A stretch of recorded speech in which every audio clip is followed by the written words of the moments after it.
আসসালামু আলাইকুম রহমতুল্লাহি ওয়া বারাকাতুহু। এটা আমাদের কেন্দ্রীয় কবরস্থান উত্তরসারি গ্রাম, আচ্ছা, দাসেরহাটি সমন্বয়ে আমাদের ফরাইজি সমাজের কেন্দ্রীয় কবরস্থান। এখানে শায়িত আমাদের আত্মীয় স্বজন, পাড়া প্রতিবেশী, আমার মা, আমার বাবা, আমার দাদা দাদি, পূর্বপুরুষ, কাকা।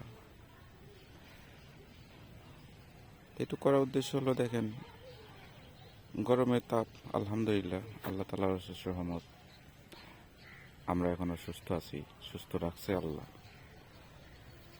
এটা কবরস্থানে দেখেন প্রত্যেকটা ঘাস একদম সতেজ, সবুজ, তরতাজা ছিল।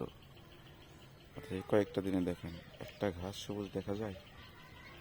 প্রত্যেকটা ঘাস একদম মইরা শুকাই গেছে। মনে হইতেছে যে কোনো সময় হয়তো এই গরমের রোদ্রে তাপের কারণেই ঠাস করে মানে আচমকা আগুন ধরে যাবে, এইরকম পরিমাণে একদম কটকটা হয়ে শুকাই রয়েছে। তবু আলহামদুলিল্লাহ, আল্লাহর কাছে শুক্রিয়া, আল্লাহ আমাদের সুস্থ রাখছে। আল্লাহর রহমতের বৃষ্টি কামনা করি, আমরা সকলের সুস্থতা কামনা করি। এবং পৃথিবীর শুরু থেকে পর্যন্ত যত মুসলমান নরনারী অন্ধকার কবরে বাসী হয়েছে, সব মহান আল্লাহ তাআলা সকলের কবরে আযাবকে মাফ করে দিয়ে কবরকে জান্নাতের বাগান বানিয়ে দিক।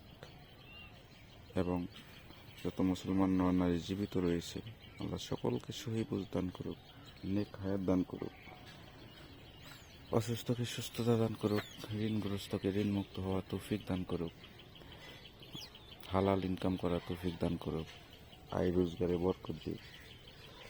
প্রতিটা মা বাবা সন্তানের প্রতি সদয় হোক, প্রতিটা সন্তান মা বাবার দায়িত্ব কর্তব্য পরিপূর্ণভাবে পালন করার তৌফিক দান করুক। আমিন, সুম্মা আমিন।